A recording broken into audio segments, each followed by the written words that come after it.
Spring is in the air, the songbirds are out, but you better watch out because the deck she's bringing could really hurt. I'm a little leery about what else is going to be happening, but I know it's going to be an amazing week 4 of UHL.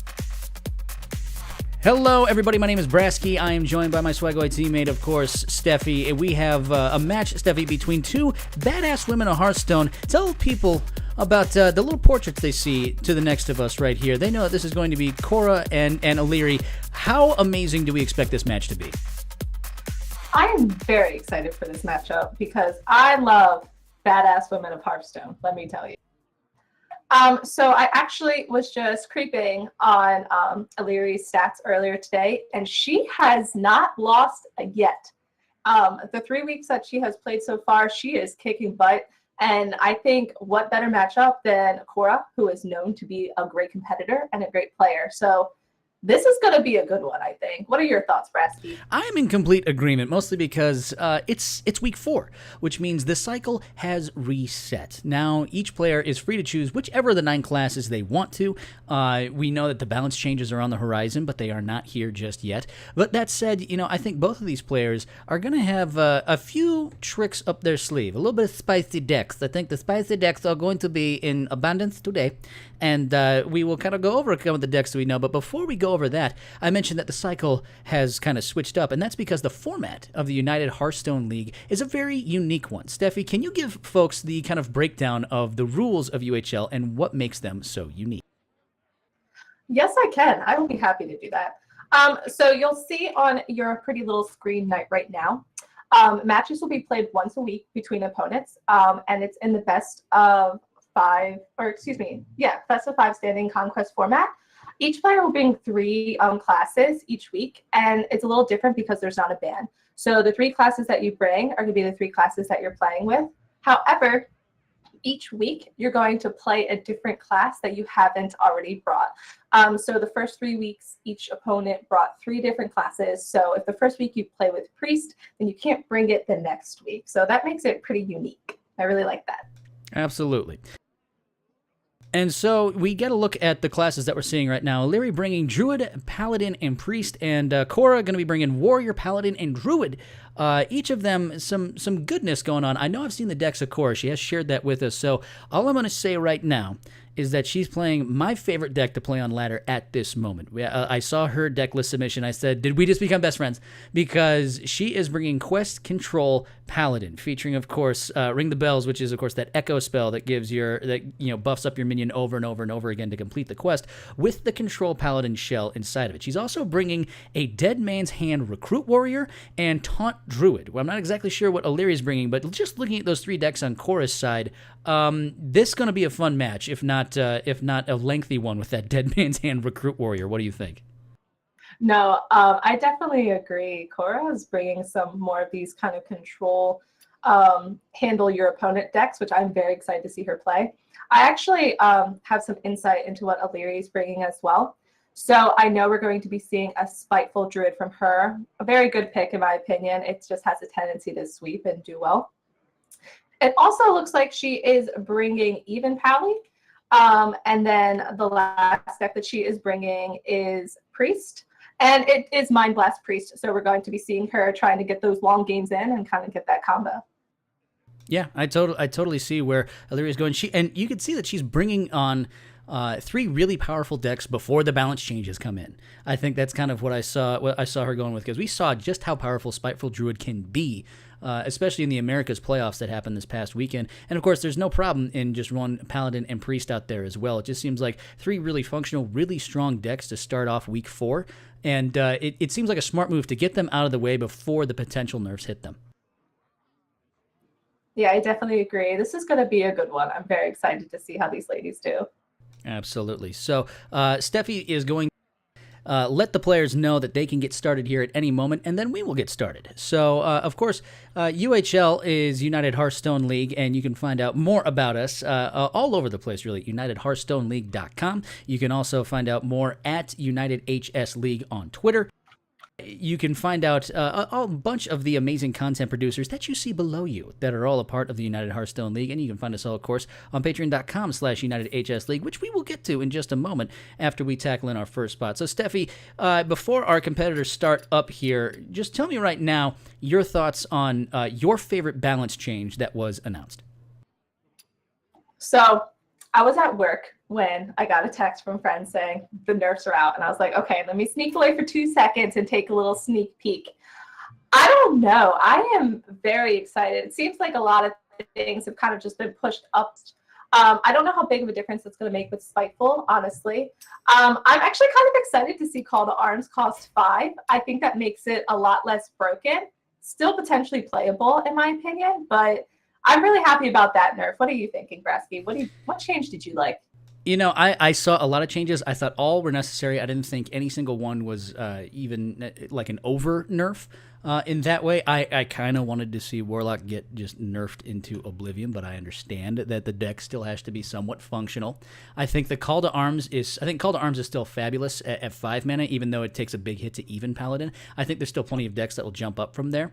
I think the nerf to Quest Rogue is really, really awesome because it lets a little bit more. It lets control-focused decks live while letting Rogue still be a counter to a straight-up fatigue deck. I think that was the big issue, and having all those minions at 4 means that things like Big Spell Mage can still exist, and there's a lot of I think Shaman builds that could exist on top of it. So I like where it's going. I like the changes that I saw. I thought there was a couple that could have been made on top of it, but overall, very happy. Yeah, I think it's really interesting to see that the Quest Rogue, well, the actual Quest itself, this is its second nerf. So what a fun card. It's that problematic that it had to get nerfed twice. Well, and that's the thing. It's like, is it super overpowered? No, it's just a bad design. But I thought they were going to change the quest completely to what it was going to be. I thought it was going to be, as I get the spectate in, I thought it was going to be something like, you know, your cards from another class cost 1 less. So we're going to go ahead and jump in here as soon as we can get these spectators moving and grooving. And it's going to be Illyri at the bottom of your screen. Cora is going to be at the top of your screen, and we'll find out just exactly what both these players are going to bring for game number 1.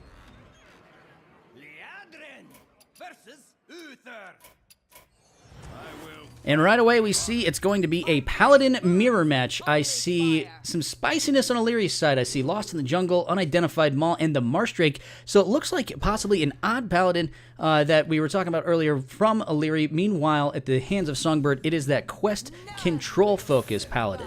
I kind of like the move here going with the odd Paladin. She wants to go super wide on board. Level Up is a great card to start off with. Lost in the Jungle, probably really going to boost up your win rate.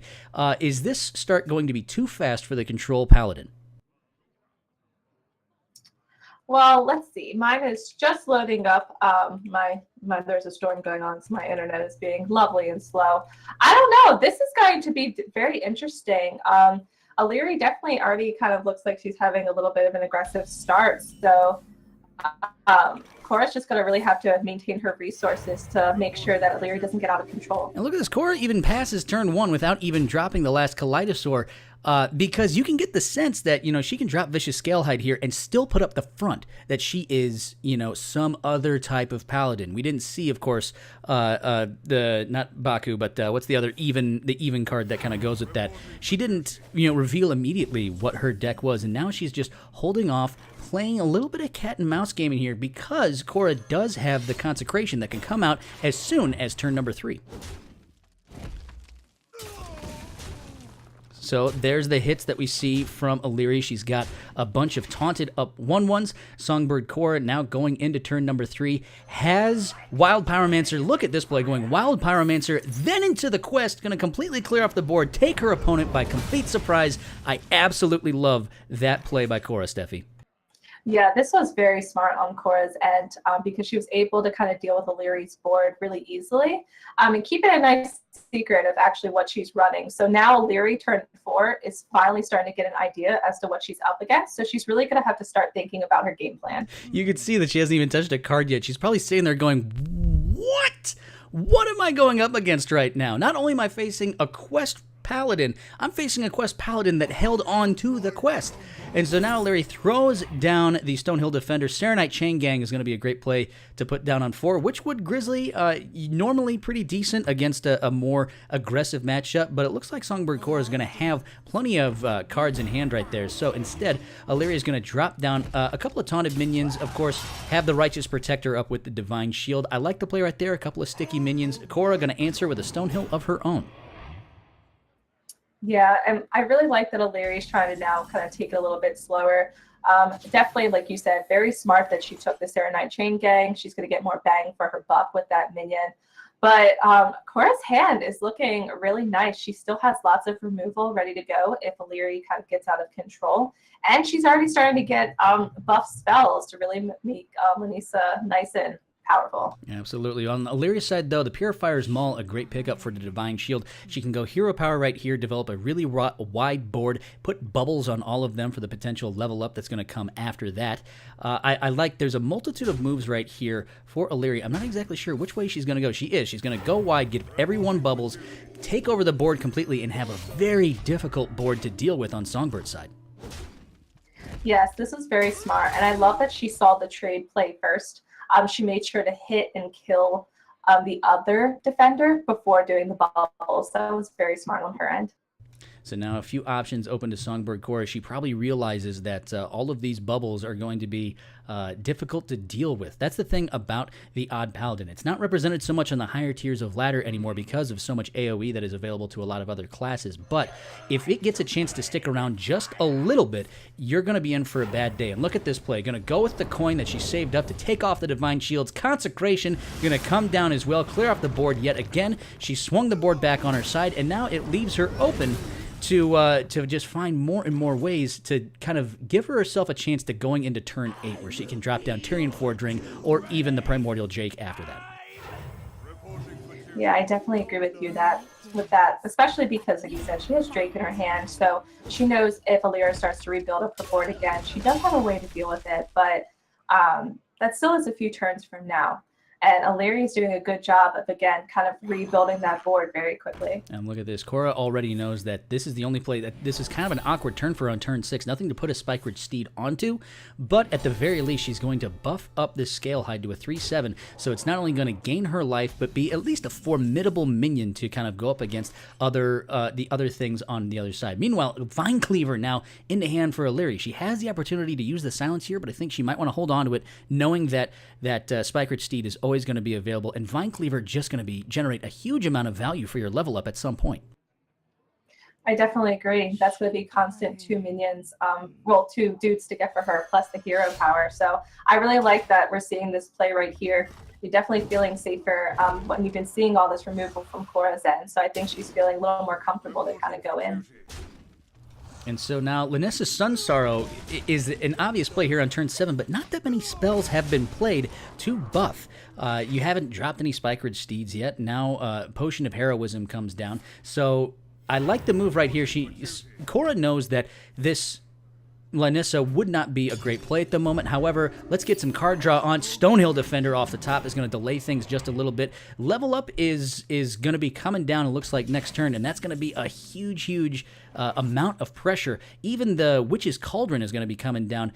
This might be the turn Illyria puts on the pressure.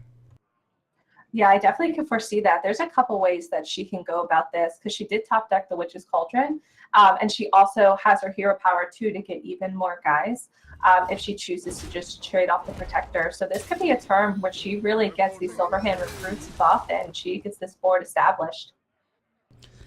There it comes, the level up being dropped down right there. I like all of these moves here. Even going to drop the Witch's Cauldron down just to be able to start generating some spells afterward. This is just a whole bunch of value right now for Illyria, and not a great way to deal with it for Cora. She can drop the Primordial Drake, but it's not going to kill off just anything. She also does have the option with the Tyrion, if maybe she wants to, in hopes that Illyria will kind of trade some of these minions in. But you're absolutely right.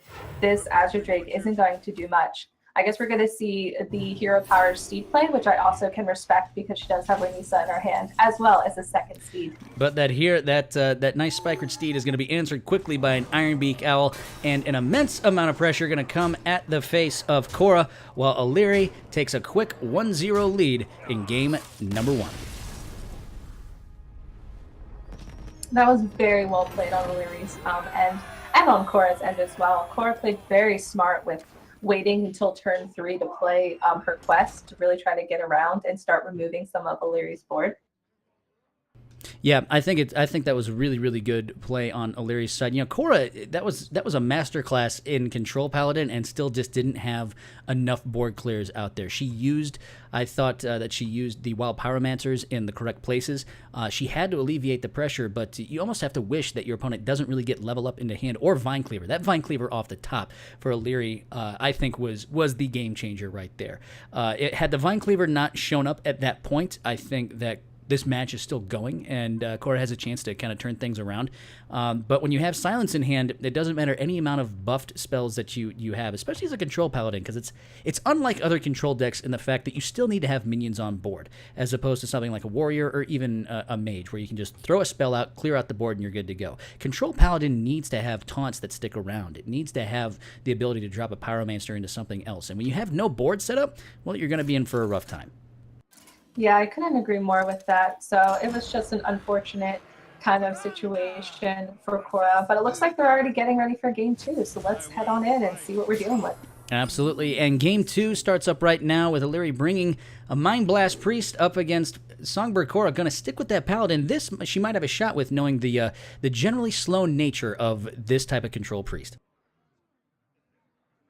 Yeah, I definitely agree with you there. I think if she plays a little bit more aggressively, she can get the win faster before Illyri's able to get enough resources in her hand to just kind of Mind Blast kill.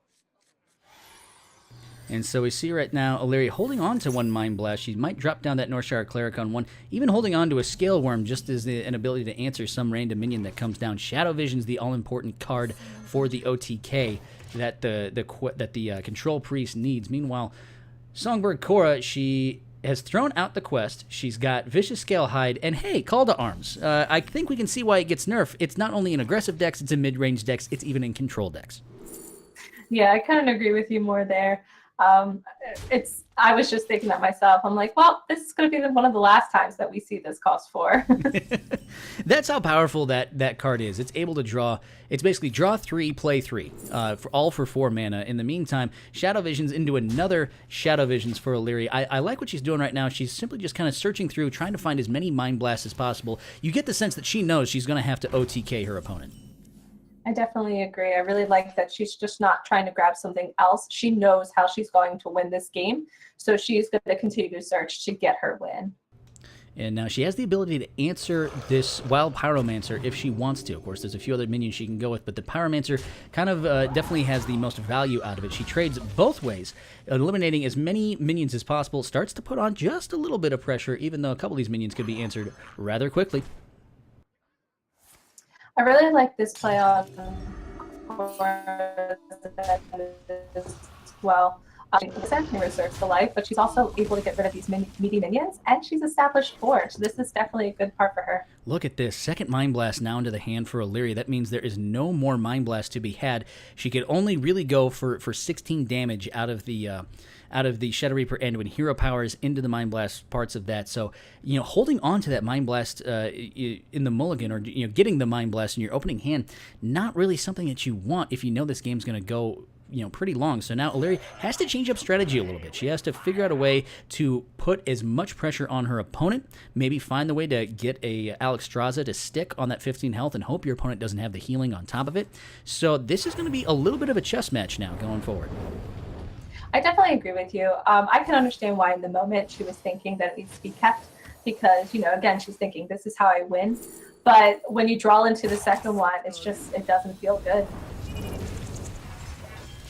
But something that feels good on Cora's side is going into turn 6 and being able to drop a Spikerid Steed onto the Scale Hide. So now you have a lizard riding a dinosaur, throwing its face into a demon. I like everything about this setup, Steffi. This just sounds like a fun Friday night to me, honestly. Yeah, right? So I also agree with you.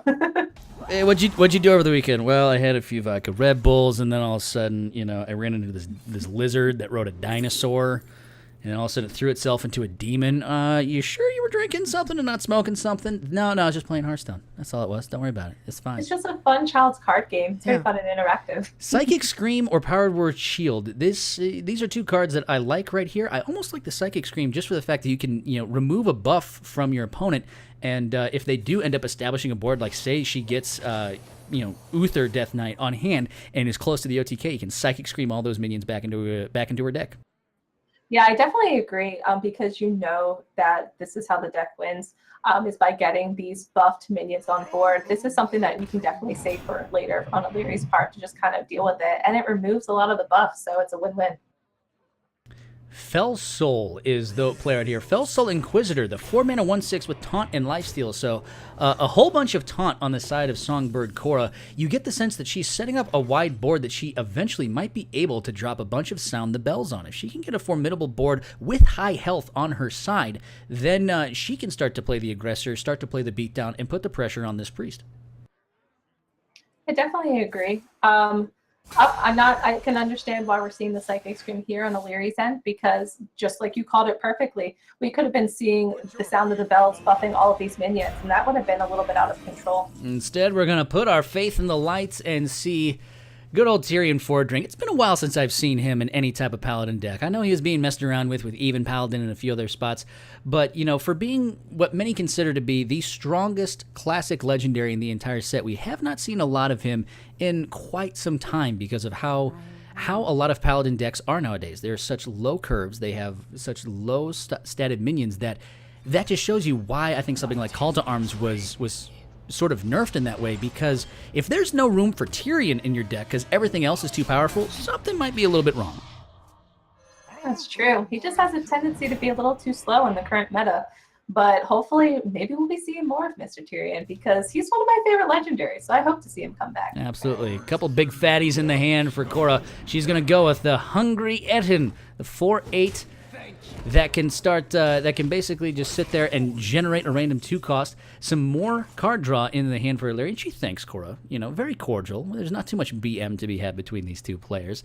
So a few moves right here for Illyri, but none of them going to really deal with this board, besides going with Power Word Shield to draw a card. There is Alexstrasza, so you can start to maybe set up this OTK. You have the Death Knight in hand. You have both Mind Blasts. But there is that just little bit of pesky armor for your opponent, so you have to start thinking of ways in which you can kind of make this OTK happen. And I love that we see the second Psychic Scream in hand, because again, just on Illyri's end, being able to deal with minions that are constantly being buffed and utilized by Korra's spells. Korra playing her best Quasimodo as she sounds the bells over and over and over again to complete her quest, and we're going to see Galvadon, the last Kaleidosaur, come into the hand for Songbird Korra. At some point, we'll get to see Galvadon drop down. I don't think that there's a whole lot, if any, silence effects for Illyri in her hand, so gonna need to make use of things like the Psychic Scream, or need to start putting on the pressure. She needs to remove this armor, find a way to stick the Alexstrasza, get her opponent down to 16 health so she can OTK.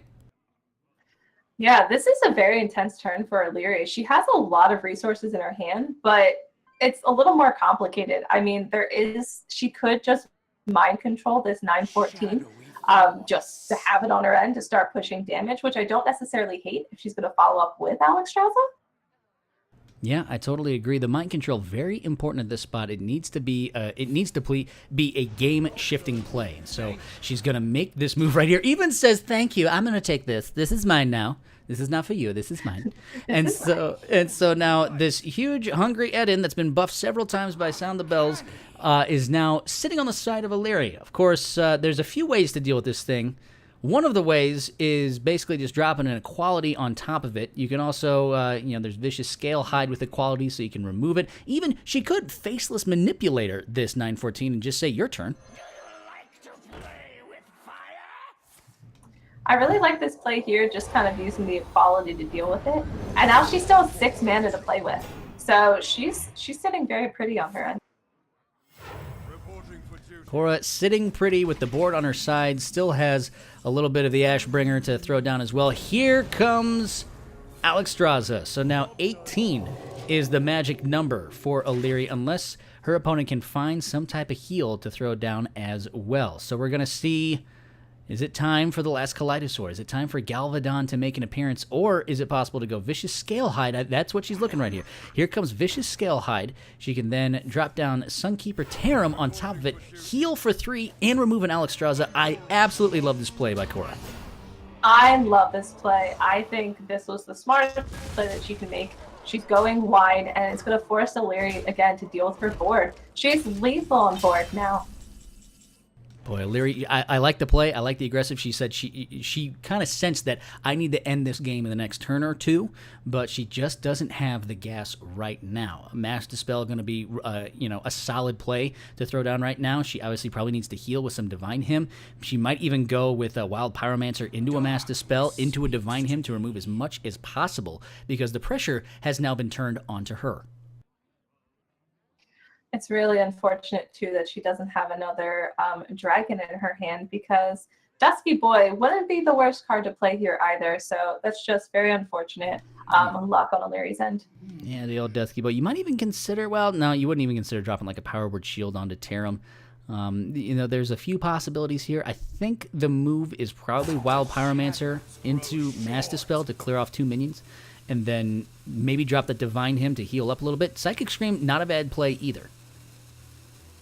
Yeah, we see her hovering over it, and with the hero power choice, I definitely think that's what we're going to see happening. It's a good move by Illyri right now. She's taking initiative onto her side, still going to be able to maybe OTK her opponent in a turn or two. Nice job right there with the Plated Beetle. Here comes Galvadon, the last Kaleidosaur.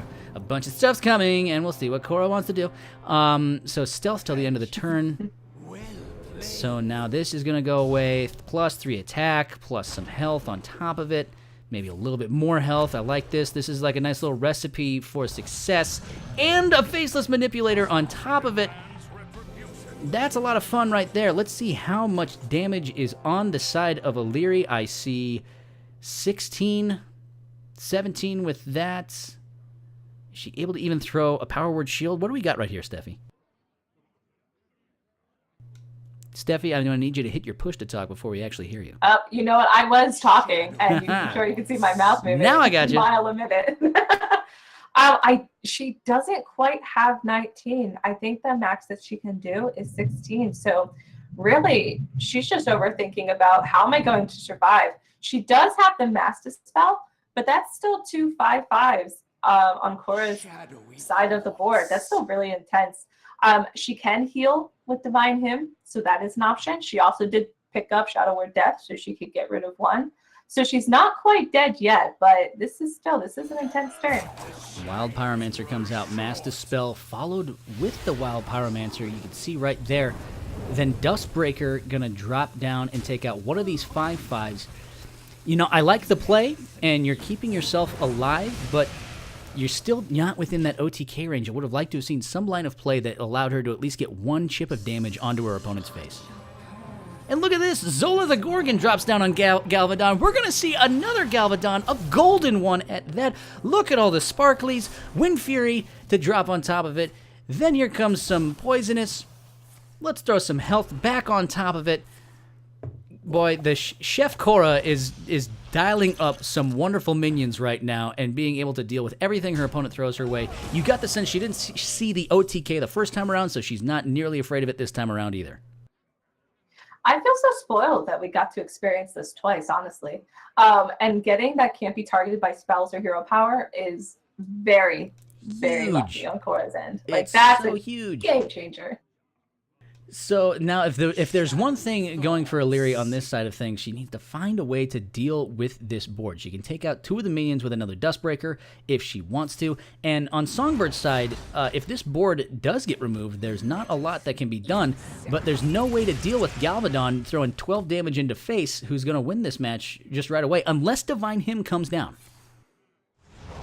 Yes, I saw Illyri start to hover over the Drake, and I was like, wait, no, he has Wind Fury. He has Wind Fury, so we are going to see the Divine Hymn. So look at this. Now sitting at 18 health is her opponent.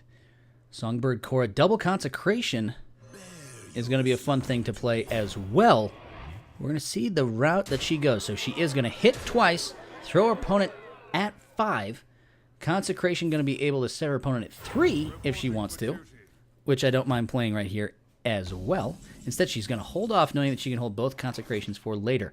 Meanwhile, there is the Primordial Drake. There's 16 damage into hand. Boy, that taunt with lifesteal, such a huge pick from that Stonehill defender. Yeah, if she didn't play that, Illyri would have lethal. So that was a very good pick on Cora's, and the fact that she saved it for a moment like this is huge. Thank you. Yeah, it's absolutely huge. The fact that not only does it hold back 3 damage from your opponent, it's going to heal you a little bit as well. Even just the littlest, tiniest amount of health against a control priest after they've thrown Alexstrasza at you is so, so important. So now, not only is Illyri staring down lethal, but she has no lethal of her own. I don't really see a way out of this, Steffi. If she throws down Drake, that does put the Galvadon at 4 health, so it can't push through, but she still has double consecration with the Inquisitor, so I agree with you. I don't foresee how we're gonna get this win. I think Cora just has the lethal. She's got the lethal in many, many different ways. How does she want to go about doing this? Well, let's look at this. So, we're going to throw the Galvadon, last Kaleidosaur, drops that down, and then, Wind Fury coming from Cora is going to take this game number 2 and even this series up into 1-1. Whew, look at the deck goodness. that Cora brought. Oh, I love it. This deck is fun. We're so used to seeing such aggressive Paladin decks that I really enjoy just seeing these more fully type builds that really require some of that extra thinking to really get that win in. So this was a really good matchup. I totally agree. So our players are figuring out what decks they want to play. I'm going to take a quick second to talk about the Patreon of Ultimate Hearthstone League, which is patreon.com/UnitedHSLeague. You can see it directly above me on this side right there. And that's where you can financially support the United Hearthstone League. And, if you like the content we produce, you want to see more of this content, you'd like to figure out ways in which you can help UHL get better, that's certainly one of the best ways you can do it. And I'd like to take a chance to shout out our lone Patreon at the $5 level and higher who stuck with us from week number 1, and that is Zeroshio. Thank you so much, sir, for your wonderful patronage. But if anyone else wants to join, patreon.com/UnitedHSLeague is where you can find more about all the different services, all the different things that United Hearthstone League does, and ways in which you can support it. Steffi, what's some other ways people can support United Hearthstone League? Methinks perhaps Twitter, Facebook, other things. What else? That's what I was going to say. There are a lot of friendly faces that are involved in UHL who all have social medias that they're extremely active on. So you can go ahead and follow everyone on Twitter. I believe the Twitter for United Hearth League is literally just the United Hearth League. Yeah, it's above me. There you go. See, look at that. It's right up there. At United HS League. And they're very active on Twitter, which I definitely appreciate. So I highly recommend you go check them out. I think you should check that out. Meanwhile, we're going to check out game number 3 between the Control Priest of Illyri. She's sticking with it, and this time Cora is going to jump in with her Dead Man's Hand Recruit Warrior. I love this list. This might be my favorite list so far that I've seen in UHL. It runs Ironhide, for crying out loud. A 1-mana gain 5 armor. This thing is a very unique list. It has Reckless Flurry. That's not a Fury. It's a Flurry. There is many ways to deal with wide boards on this, but not necessarily a way to deal with some of the pressure that this priest can put on. But the one thing that a warrior can do that Control Priest hates is armor up. Yeah, I was going to say, this was a smart cue in for Cora, probably making the assumption that Illyri is going to stick with the priest, because she's just going to be armoring her life away, and that's going to be tough for Illyri to get through, even with the Alex. Sparkle, Sparkle, Forge of Souls finds a golden Woe Cleaver into the hand for Cora now. An interaction that I'm not sure about. If a golden Woe Cleaver hits face, does it recruit a golden minion, or is the minion that you recruit the regular non-golden thing that you always have? That's a really good question. I'm gonna need some testing. Yeah, we're gonna find out. For science? So Scale Worm now into the hand for Larry. You get the sense right away. Larry's like, oh, crap, Warrior. All right, let's just start throwing minions down. Let's start putting the pressure on, seeing what we can do. Shield Block now comes out for Songbird Korra. Shield Slam going to go on to this awesome little 5-4. And now not a lot of pressure coming from the Priest side of things. If you're the Priest, obviously you're feeling sad about the armor up of your opponent. Is there a way in which Illyri can switch this game her favor? Is it simply just putting minions on the board and hoping they survive? Is it mind controlling the right minion? She still doesn't know it. This is a recruit warrior. For all she knows, this is a control warrior in that sense. So she does hold on to the mind control. Is that the move that Illyri needs in order to win this game?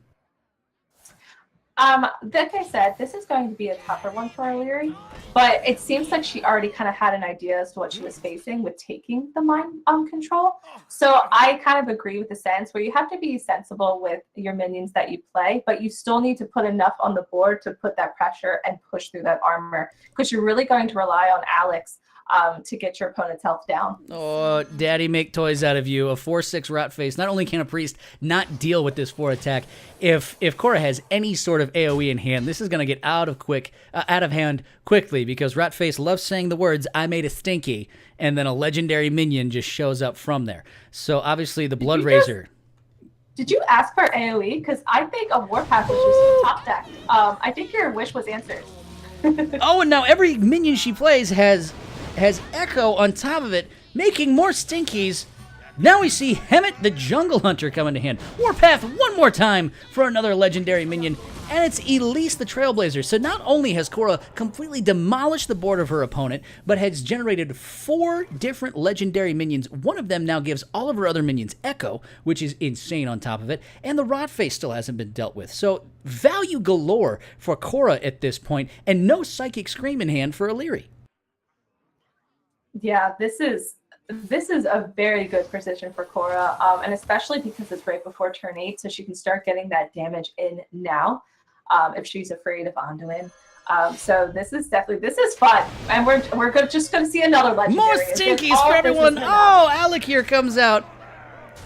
What does Alec here say when he starts attacking? It just says, it sounds like he's saying, I have an itch here. I know it's Ex Machina, but it's like, I have an itch here, and he just keeps hitting you in the face. Now, Illyri's down to 2 health of facing a crazy, crazy board that really ain't going to be dealt with anytime soon by something like a Primordial Drake. Yeah, she just chalks it up to saying, well, Rot Face got me. The recruits came out in droves, and then the legendary minions followed suit. Yeah, we really wanted to see a Psychic Scream there, unfortunately, as Illyri, but that was that was fun. I know that was very intense for Illyri, but I thoroughly enjoyed seeing all those legendaries pop up. I cannot believe what I just saw. I hope someone has clipped this for Twitch, because that was absolutely insane. To see Rot Face come down, which already has trouble with Priest, and then just to generate just minion after minion after minion, including a charging minion that gets to hit you twice, that was gnarly. I hope that Illyri has maybe said maybe something's going to go differently. And I think this next game, we'll find out. I think that we go into now game number 4. Korra one victory away from winning this thing, as we'll show up in a second. But Illyri recognizes that she needs to find some pressure, and Spiteful Druid with a Spiteful in hand and a 1-drop is a fantastic play. Oh my goodness, especially if you're thinking it's the mirror. You are so happy in your hand. You are ready to go. Nature's blessings upon you. Look at this. We have both Lunaras just talking to each other. Lunara, she's a badass woman of Hearthstone in her own right, as being the new hero portrait for people to play around. Now, Illyri, no Keleseth to play on 2 that she was looking for, but instead still has, a minion on 1, has a play to drop on turn 3. That needs to be answered. Songbird Korra, by the way, a little bit of a clunky hand, even though it is, it's a taunt druid. It takes a while to get going. It has some tools in the tool shed to help deal with minions, but Illyri has some things on her side that she can start generating perhaps too much pressure. Yeah, Illyri has just the stronger curve, essentially, which is going to help her start developing that board even more. Korra does have the Golem, the Armor Golem, to kind of start to stop the Flappy Bird when we see it played, I'm sure. But, I mean, it doesn't really feel good to coin that out on your turn 3. So now Vicious Fledgling saying, you better find an answer for me right now, otherwise you're going to be in a bad way. And I like this move by Cora. She's going to hold on to the swipe. She's not going to go coin swipe. Instead, she's going to take 3 damage to the face, but throw the Spellstone at the Fledgling, leaving just a 1/3 on her opponent's side and leaving one of the few, if not the only AoE in her hand inside of that swipe. Yeah, I definitely agree with that. Because you cannot keep that minion on board. So that was very smart on Cora's play. And what a good top deck, that Oaken Summon to kind of start developing your own board as well and to get some armor build up. That's great. And so now we see the Cobalt Scalebane coming from Illyria. I like the move again. She's playing on curve, which everyone says, oh, it's just easy and simple. But it's the right minions at the right time. It's going to buff up. It's going to put some pressure on her opponent. And that's the one thing that Taunt Druid has problems dealing with. If you can put up enough pressure early, then they almost don't have time to do their combo of dropping down Hadronox into the Naturalize. If you can force your opponent to drop Naturalize on your own minions, you're feeling good about the position you're in. Yeah, I definitely agree.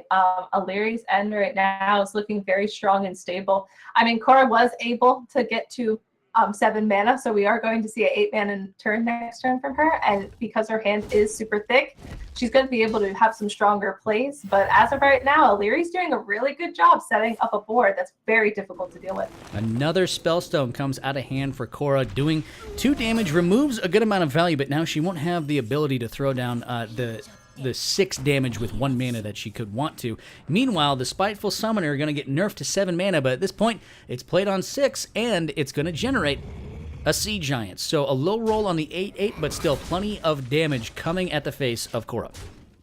Yeah, even though the 8/8 isn't really what you want to see, this is still a big board with a good amount of pressure.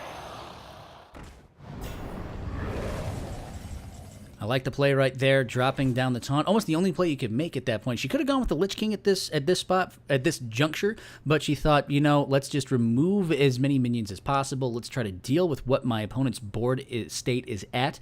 Malfurion the Pestilent, a possibility here. Even now that you've seen this Primordial Drake, you could even go Malfurion into the Poisonous Spiders as opposed to some type of Scarab.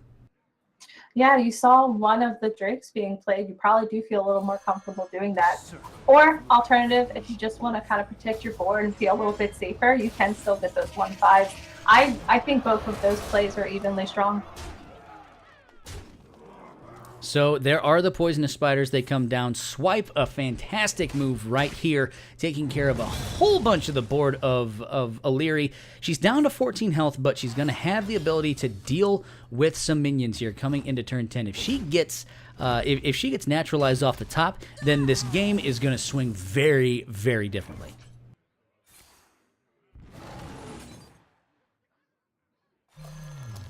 I like how Illyria's just taking the aggressive route here. She's going to be hero powering, swinging base, and just try to redevelop this board to really get Cora down. You want to try and get down on Cora, but you don't get down on Cora when she has a Primordial Drake to remove 2 Poisonous Spiders and now still just barely stay alive. That is what the Druid does. It just finds ways to just keep on going. It's just going to find ways to frickin' live. The Spellbreaker. I like the move of playing, maybe we go Spellbreaker, throw some damage at the face, set up the 2-turn lethal with the Ultimate Infestation on 10, force your opponent to have the answers. Yeah, with the top deck of the Ultimate Infestation, I definitely love seeing that Spellbreaker here and just pushing damage. Because if Cora's not able to generate armor, then she's dead. So some moves here for Cora. Malfurion the Pestilent seems to be the only play that you can make in order to gain some armor. You might even go gaining 3 more armor on top of that to put you at 9 HP and just hope that these 2 taunt minions delay the game just long enough for you to find the naturalize that you need. I definitely agree. I also think on Illyria's end, we're still going to just see an Ultimate Infestation to face.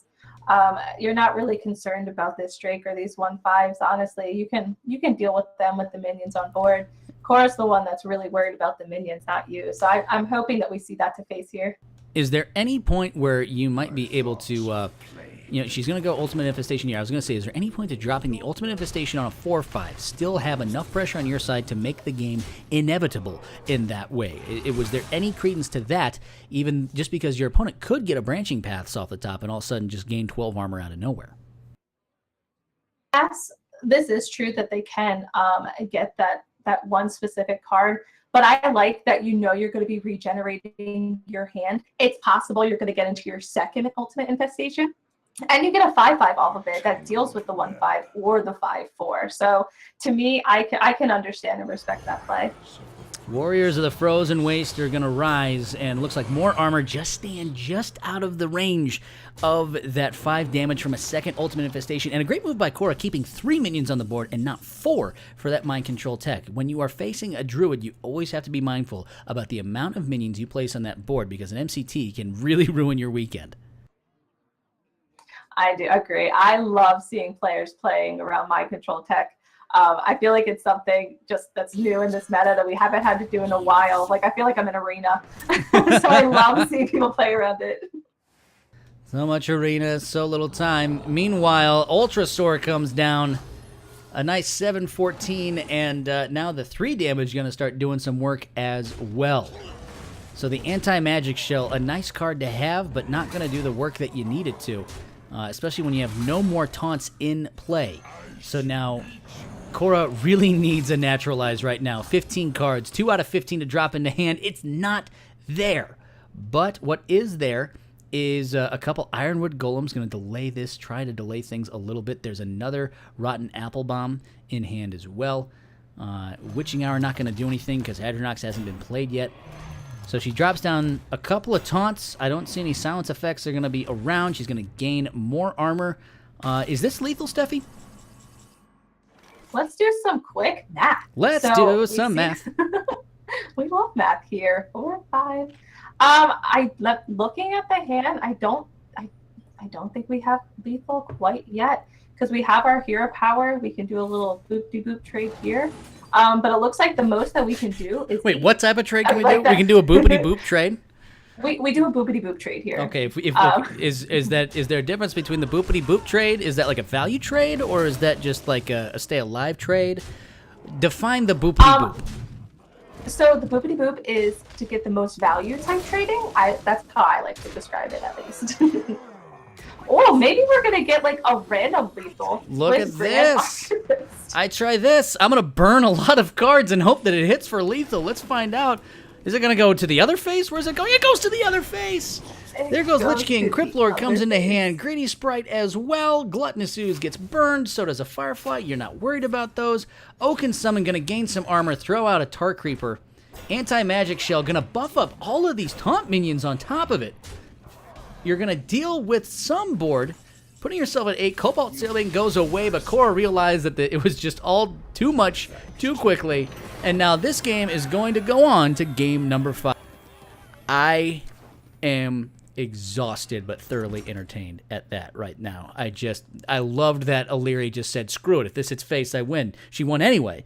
But was that a necessary play there, Steffi, or could she have just made a little bit more conservative spots instead? I can just stick to my bibbity boop trades and go from there. I mean, I appreciate sassy plays, so she definitely had a little sass with that throw. I feel like she could have put as much pressure on the board, but I mean, I'm not complaining. We're going to game 5 against 2 badass women of Hearthstone. Like, we are having a great time. We are having a darn good time. So we are tied at 2, and now it's going to be between the Taunt Druid of Songbird Cora, between the Control Priest of Illyri. Now, if we are to be believed by the stats and by what people think, Steffi, who is favored in this matchup? I don't know the stats off the top of my head, but because Druid, especially this specific Druid deck, they really like to gain armor, and they really like to throw down taunts so their face doesn't get hit. I would think it's more on the line of Cora. Do you know the stats off the top of your head, Rasky? I was told there would be no math. When I joined this league, I was told I would not have to count in any way, shape, or form. But you got to think, unless a lot of psychic screams come down, that it just seems that if the Druid plays the right way, much like any Q block or any control-focused Warlock when it wants to get rid on board, you're not going to play your big value minions like your Cubes and your Hadronoxes unless you have the ways to remove it with a Naturalize. I agree. I do like that Illyri is just putting pressure in the beginning. She's like, let me just put minions on my board and start smacking face. She sees that this is how she's going to win. It might not be from the combo, but really just pegging in the damage when she can. So here we are. Illyri says, hey, I've got a decent curve to start off with. I'm going to have a Twilight Drake on 4. I can start putting the pressure on because, let's face it, this Druid's not going to put a lot of pressure on you. It just wants to develop its taunts and then find a way to put all of those taunts on board in one fell swoop. I agree. You can see Cora kind of sitting here thinking, I have resources in my hand. Do I need to use them in this moment? And so we're going to see her using the Spellstone to take out the Ooze. I guess because 3 damage over and over can definitely take its toll. And with such a slow hand, I can definitely respect that play. And you can think that the 3 damage, there's not going to be a lot of damage that the Priest can generate unless it gets a Twilight Drake on 4, which now is staring down the face of Songbird Cora. That's a great pickup right there. The Oaken Summon's going to gain some armor and thin the deck even more. I like what that is. Of course, you can play the on-curve play, which is you could go. Well, you don't have UI in hand, so there's no reason to go, nourish for mana, coin into Oaken Summons or something else. Instead, Oaken Summons comes out right now, puts a Tar Creeper on board, gains some health. You want to get the taunts online because Definitely. You want to start building those taunts. I can respect the thought, though, for Nourish. You can see you're thinking about it because you really don't want your opponent to draw cards. And getting a minion on board, it's very likely that Illyri's going to kind of hit and heal just to get more resources to her hand. But I think ultimately how Cora is going to win the game is by getting more of those taunt minions out and really start building them up. And it's important to note that Cora does not have Master Oakheart in her Taunt Druid deck, so there's no way that she can really cheat out the Hadronox on 9. She needs to find a way. She needs to draw that minion. So if it's sitting at the bottom of her deck, it's going to be rough sledding no matter how slow your opponent's deck is. This is very true. She's going to have to fish for it normally. She can't use other cards to help her. Oh my goodness. What? I hope it's not at the bottom. This is Hearthstone. Of course you use other cards to cheat out other minions. How can you not? I thought...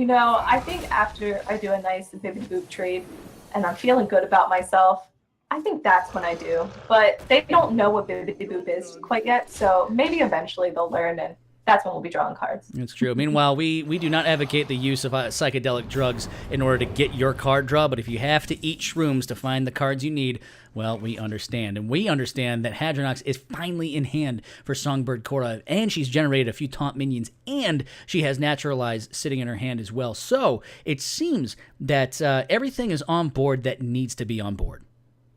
Yeah, her hand, she has a very high value hand for what her deck does. So I'm really happy to kind of see that it's starting to come together. I personally haven't seen a lot of Taunt Druid being played because Spiteful is just so overpowering at the moment.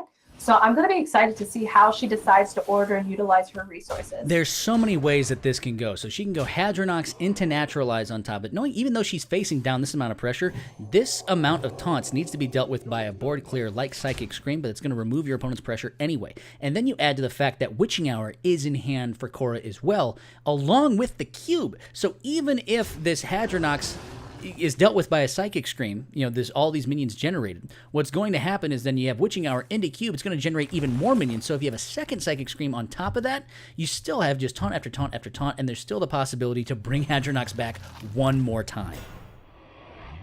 It just sounds like a lot of taunts to deal with, and that's exhausting. It's so many taunts.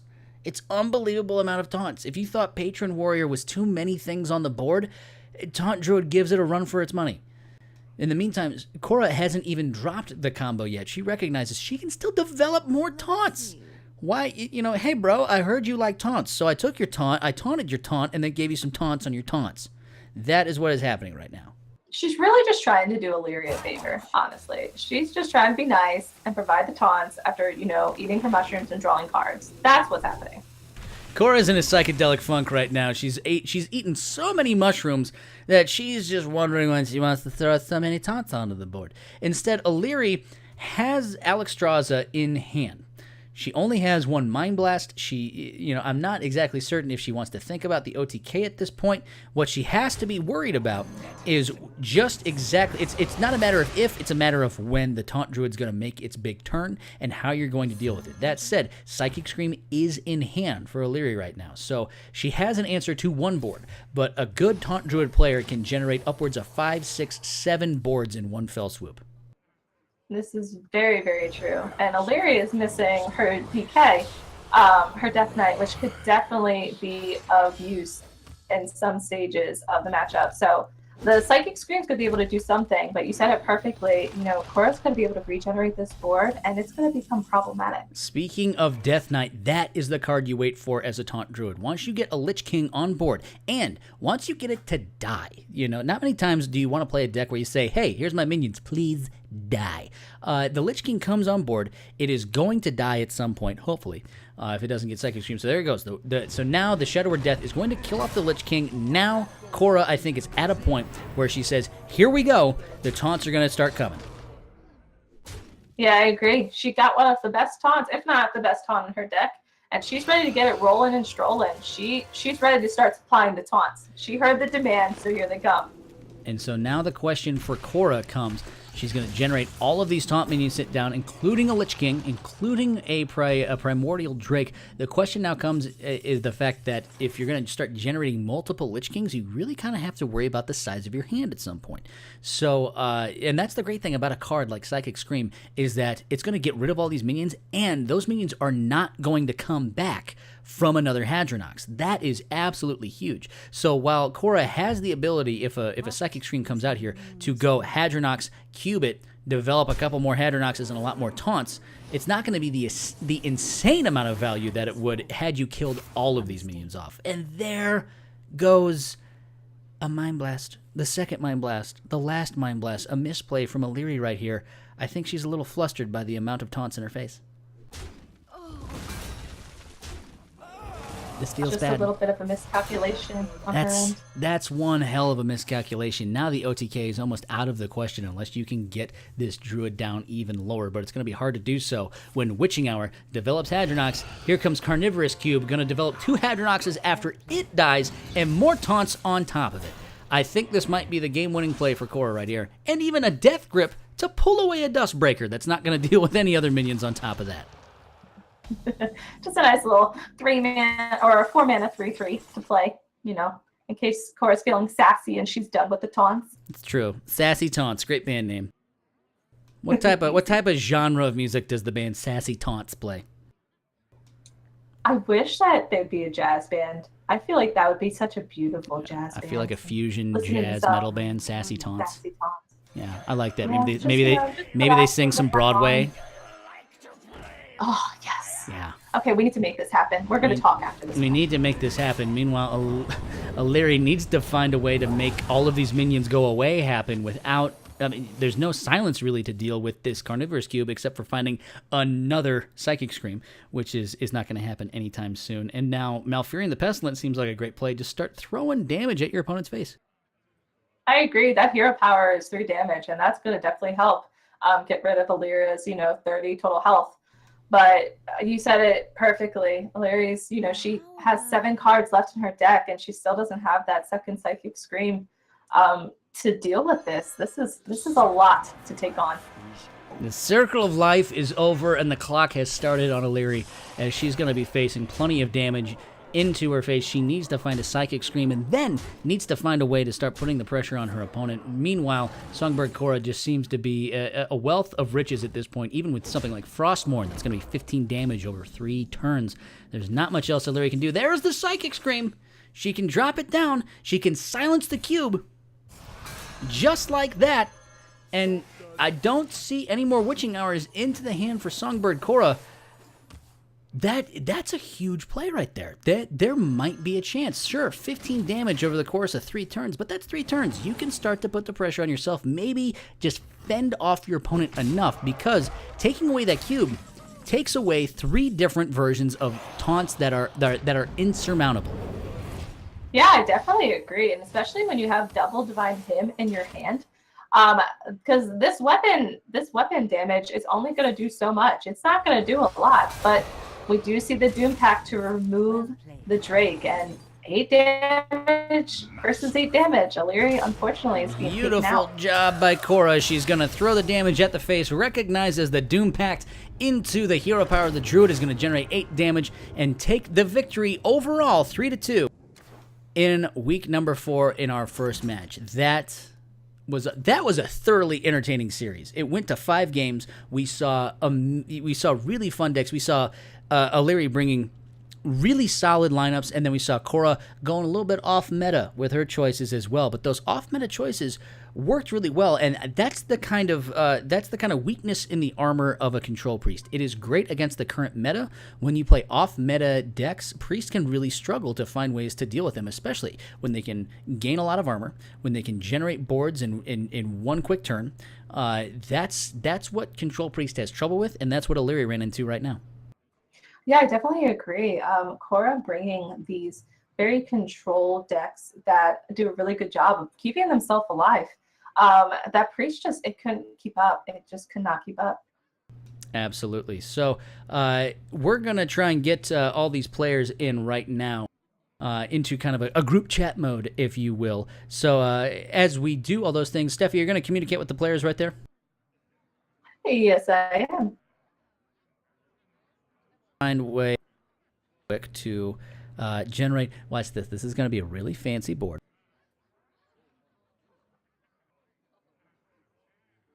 And then after I go here,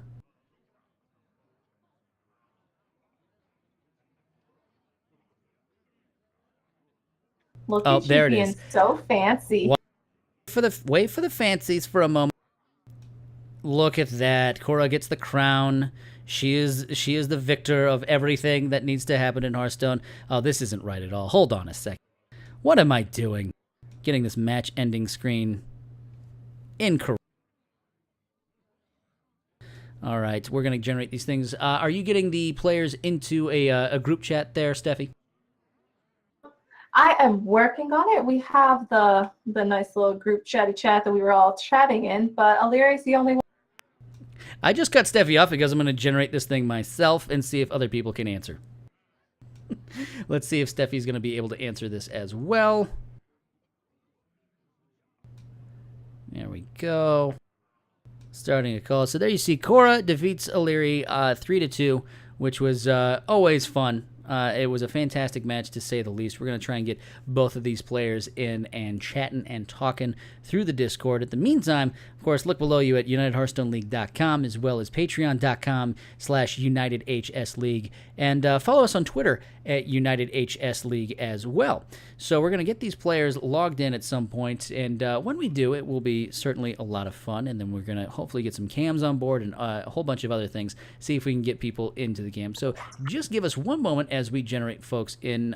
Who do I have right now onto the call? Is anyone there? Check, check. 1, 2. You have Steffi. Steffi has not left you. Beautiful. Steffi, it's great to see you. Always Hi. happy to see you. That Ooh. sounds like Korra. Korra, are you there? Yeah, can you hear me? I can hear you. I can Hello, hear you Korra. now. Oh, fantastic. Hi, guys. Do we have Illyri yet? Hi. Hey! Yes. Look at this. All right, we're going to generate all these things. Well, congratulations to everybody for one of the more entertaining matches that I've seen. Korra, I'm going to start with you since you are the victor, 3-2. I looked at your deck list that you showed up, and I told Steffi in the stream at the beginning of this, I saw that you were bringing my favorite deck to play on ladder, which is Quest Control Paladin, and it was like that scene in Step Brothers where did we just become best friends? This was so much fun. Talk a little bit about your deck selection. I saw that you wanted to bring some spicy decks, but decks that could also compete. I, on ladder, I was streaming for the last couple of the decks that I'd been playing most were that Galvadon Paladin, the Recruit Warrior, and the Hadronox Druid. They're just the decks that I've had the most fun climbing with, and they're the most fun to play right now when you're sort of wanting to, have a decent win rate, but also have some fun with it as well. So I was really confident with the Recruit Warrior and the Hadronox Druid. I know those two decks can win. I know they can get results. The Galvadon Paladin can be a little bit iffy. It's the most fun of the three decks, I think, and when it works really well. But you saw in the Paladin Mirror, sometimes it just can't get there against aggro, and it feels pretty bad. So I was really happy when that one picked up the win against the Priest. That was kind of my strategy going in, was seeing her decks that she brought and assuming that the Priest was going to be that Mind Blast Control Priest. That was kind of the deck that I needed to sort of zero in on and be able to bully a little bit, I think, to get the win there. So it was a really close match. It was a ton of fun. And yeah, I'm happy I won. Larry, you brought what are considered to be maybe three of the best decks in the meta right now. But we were discussing a little bit how Control Priest is great against it's great against the known decks. And sometimes when it runs into something a little bit off meta, when it runs into Armor Gain and a few other things, that Control Priest can have a little bit of a problem. Did you get that sense? Is that why you switched off the Priest for a second, just realized, this might be a tough one. I'm just going to try and win with what I can and hope the Priest can find a way to win? I was just really salty that I picked the wrong card. Like, I should have picked, oh my god, I'm really bad remembering card names. The Psychic Scream, but I picked Mind Control, and I was just sitting there on turn 7 like, yo, really wish I had Psychic Scream right now. And honestly, like, going into this week, I was literally like, okay, I need to just bring the best 3 decks I have because I'm up against Cora and just hope that I can roll high with things. I definitely misplayed a few times and Cora played great, but it was a lot of fun. It was nice to play against the decks. It was definitely a bit of a change and a bit of a switch up. So it was a lot of fun. I don't think I played at my best. I'm not having a good day, but don't beat yourself up. It was a lot of fun. It's always a good day when you're playing Hearthstone with some badass women of Hearthstone. Steffi? I couldn't agree more. I agree. Steffi, what's a question you have for our wonderful competitors here? Where do I start? That's really the question. Well, I want to first say congratulations to both of you because you both played extremely well. Any match that goes to game 5, you have 2 good players that are really putting in all of their effort. So I think both of you should be really proud of how you performed. What Cora kind of touched base on is I was really excited to kind of see that you were bringing decks that weren't necessarily the most meta decks. So I definitely can appreciate that. I was going to ask if there was any other decks you were considering bringing instead because you were kind of bringing decks that, aren't typically played. Were you thinking about bringing any of like the main meta decks, or did you have your heart set on bringing something a little more unique? So I submitted classes because Kelsey told me I had to submit classes yesterday or 2 days ago or whatever it was. And I honestly at that point had not thought, I'd been sort of turning it over in my head as to what I wanted to bring. But I hadn't had like a significant lineup built. So I was watching America's Playoffs and I'm like, maybe I'll get some inspiration from this. And I just really didn't. So I was like, you know what? I like playing Paladin, Druid, and Warrior. So I'm just going to submit those 3 classes and then I'll figure out if I want to bring good decks or if I want to bring fun decks. So I had an A lineup built, which was actually Spiteful Druid, Even Paladin, and Fury Hunter's Control Warrior. And then I had the B lineup, which is the one that I brought. And I asked in the UHL Discord like an hour ago, I'm like, should I bring the fun lineup or should I bring the good lineup? And they're like, can the fun lineup win? I'm like, yeah, probably. I'm like, bring the fun lineup. So I did. And that's what happens. Larry, on your side of things, we were discussing the same point. You brought 3 classes that we were like, well, the nerfs were coming. The nerfs are on their way. So obviously, let's just get these 3 classes because they're known commodities done. Was that your thought process in the same time, or are you just saying like, I know these decks, I'm going to play these decks, I think these decks can win? Well, I was away working playoffs this past weekend and heading into it like, I've played with these decks in the league so far, and they did well, and they are, the quote OP decks right now. And I thought if I have any kind of a chance against Cora, I've got to just play the stuff that can hit big when it hits. So that was really, I guess, my tactic going into it was just to play the meta and hope that it would swing in my favor. Cora, I want to ask a question of you of the fact that one of my favorite plays that I've seen in these past 4 weeks is you holding on to the quest of Paladin until you could play it with a Wild Pyromancer to clear off an odd Paladin board. Of the things I see on ladder, that ain't one of them. And so when I was wondering the entire time, I was about to sit here as a commentator. You know, you always want to be really partial, but I was just being like, oh, why does she didn't play the quest on turn 1? What kind of player is this? What's going on? And then that happens. I'm going, I'm an idiot. Yeah, we were gushing over that play. We probably talked about it for 3 turns. I'm like, this is like genius. The next level thinking that just occurred. I know. I'm like, this is genius. I need to talk about this awesome play. How much of this quest or this control paladin have you played? And my question to kind of go with this is that with the recent balance changes that have been announced, do you think that Paladin is going to have a new identity, and will it be a more control-focused, or is Murloc Paladin still going to be king? How do you think the nerf to Call to Arms will affect the Paladin class in general?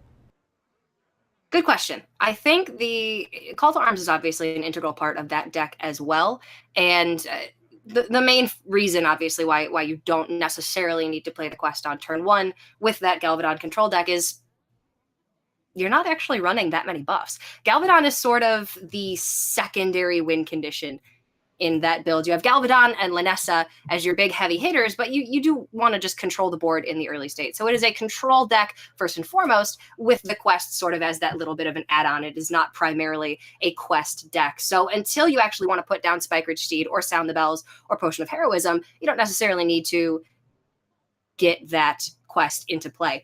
So holding on to that for Wild Pyromancer is going to be one of your best shots against other Paladin decks. And as you can see, it still didn't pan out because that matchup is just pretty poor in general. All of the aggression. So do I think that deck will be a little bit better in the upcoming meta? It's possible. It still relies on Call to Arms quite a bit, but I do think that decks that are not necessarily even or odd, such as the Murloc Paladin that you spoke about, will be getting a bit of a buff there because you want to play Call to Arms. You still want to be hitting your 2 drops off of it. Well, you can't do that in even Paladin now, and you can't really do it in odd Paladin either. So sort of best of both worlds there, playing the Control Paladin or the Murloc Paladin might be the way to go now. Larry, you are, when it comes to running fireside gatherings and tournaments and anything and everything that is competitive Hearthstone, when it comes to being an admin, you are the queen of said things. You are the mind of anything that has to do with being an admin. For you, that's having worked a lot of different events and you've seen a lot of different playoffs going. Do you really think that players are going to have a little bit more free reign in some of these open fireside gatherings and tournaments once these nerfs hit? Are we going to see a really good diverse meta? What's your opinion? Oh gosh. I think that there's potential for a deck or two to come out after the nerfs that might be a bit of a like, oh, that's good now. But I think generally it won't really change too much. Kind of on the thought of what Cora was saying, it will affect some decks, but I don't know. It does open things up for people to look at things slightly differently, especially when you're looking at what you're playing against and what's really good. But there's potential, but who knows? You can always just get knocked out by something you don't see coming, even if there weren't nerfs coming in, there's always that potential to get caught off guard with something. So hopefully there's potential for a bit of a shift up for sure. Absolutely. Steffi, any other questions you have for our 2 competitors? How does it feel to be such badass women in Hearthstone? Like, I feel like there's not enough of us. And I'm just so happy to see, like, this went to game 5. You performed really well, both of you. Like, Illyri kicked butt the first 3 weeks. Like, I could hear it in your voice that you found really sad and defeated, but like, you kicked everybody's butt the first 3 weeks. And then you made it to game 5 against Cora, who's like, everybody knows, like, she's pro. So, how does it feel, like, to both of you and whoever wants to go first? Like, just like kind of being a woman in Hearthstone and, really showing up and playing the game very well. Well, first and foremost, I think Illyri's given me a little bit too much credit, and she's not giving herself enough credit. I haven't played this game competitively in a very long time. This was my first match in months since I played like a small open cup. So honestly, she has more competitive best of 5 matchup experience than me recently. I do it all theoretically. I talk about it, but I don't necessarily walk the walk like she does in this league every week. So she played very, very well. And I hope you know that, Kelsey. It's very empowering to have, movements like Toast's Badass Women of Hearthstone be a thing in this esport in particular, because like you said, there's not enough of us. There are more and more every day. And I'm sure Kelsey, much like myself, have met and interacted with a lot of women in this industry, and they're phenomenal. And it's really great to hear about more and more of them sort of coming into the spotlight and feeling that enough to be able to do that, whereas before that may not have been the case. So I'm, personally just happy to be a part of it. Illyria, how about you? Well, I'm just over here trying not to cry because y'all are being so nice. You guys are being so sweet.